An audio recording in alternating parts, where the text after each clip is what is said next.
Bismillahirrahmanirrahim. Assalamualaikum warahmatullahi wabarakatuh.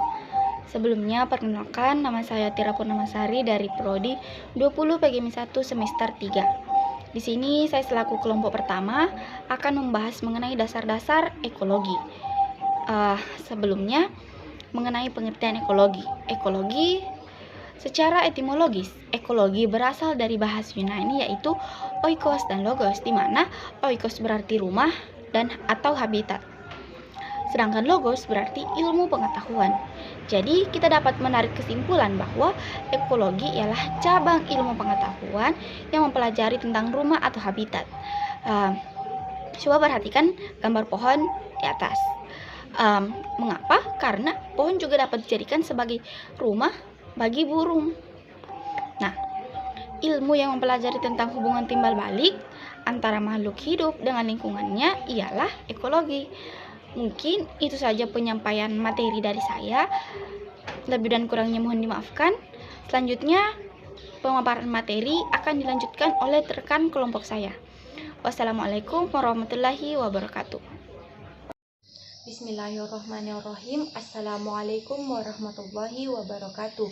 Perkenalkan, nama saya Sri Mutiaraningsih, perwakilan dari kelompok 1. Saya akan melanjutkan pemaparan materi dari Saudari Atira Purnamasari. Adapun ruang lingkup ekologi, yang pertama organisme. Organisme merupakan benda hidup atau makhluk hidup. Yang kedua populasi. Populasi merupakan kumpulan organisme sejenis yang hidup di suatu daerah tertentu. Yang ketiga komunitas. Komunitas merupakan kumpulan populasi dari berbagai jenis organisme dan berkumpul di suatu daerah tertentu.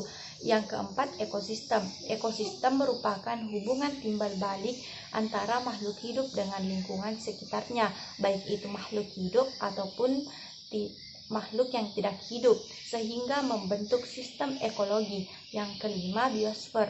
Biosfer merupakan di mana ekosistem berada. Sekian dari saya, lebih dan kurangnya mohon dimaafkan. Wassalamualaikum warahmatullahi wabarakatuh. Bismillahirrahmanirrahim. Assalamualaikum warahmatullahi wabarakatuh. Perkenalkan, nama saya India Isya, perwakilan dari kelompok 1. Di sini saya akan melanjutkan materi dari teman kelompok saya. Materi selanjutnya yaitu cabang keilmuan. Nah, yang pertama menurut jenis organisme. Di sini menurut jenis organisme meliputi beberapa macam, yaitu yang pertama ekologi hewan. Nah, ekologi hewan adalah cabang ekologi yang memusatkan kajian tentang hubungan antara hewan dan lingkungan hidupnya. Yang kedua yaitu ekologi tumbuhan. Nah, cabang ilmu ekologi yang mempelajari tumbuhan sebagai objek kajiannya. Nah, kajian utama dalam ekologi tumbuhan adalah hubungan timbal balik antara tumbuhan dan lingkungan hidupnya.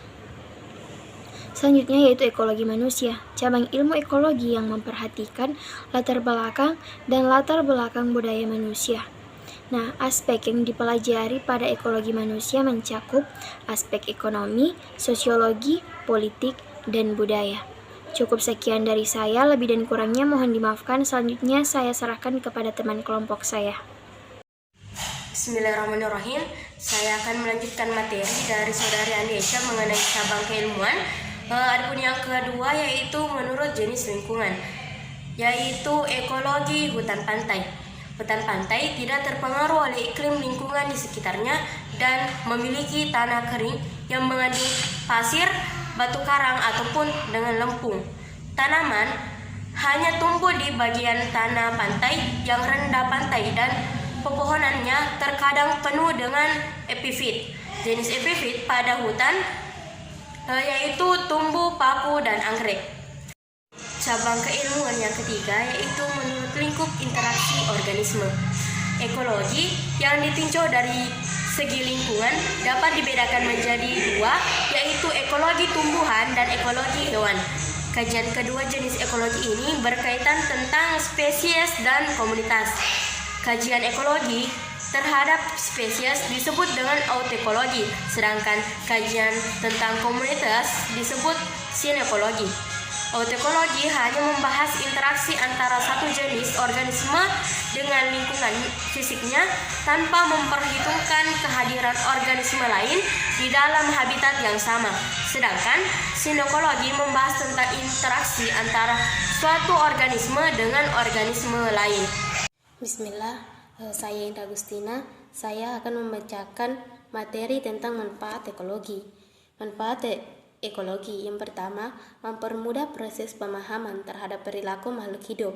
Contohnya, sistem sonar dimanfaatkan oleh kapal selam. Sistem ini diadaptasi oleh sistem sinar milik lumba-lumba. Yang kedua, mencari tahu peran manusia di lingkungannya. Contoh, penggunaan pestisida yang berlebihan sama sekali tidak baik untuk kesehatan makhluk hidup. Yang ketiga, mengetahui keanekaragaman hayati. Contohnya, dengan mengetahui mana tumbuhan yang bisa dikonsumsi dan mana yang berbahaya bila dikonsumsi.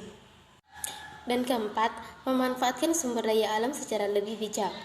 Contohnya, karena kita tahu bahwa minyak dan gas bumi bisa habis sewaktu-waktu, manusia bisa berinovasi dengan memproduksi bahan bakar jenis lainnya. Baik, itu saja yang sempat saya sampaikan. Saya serahkan kepada moderator.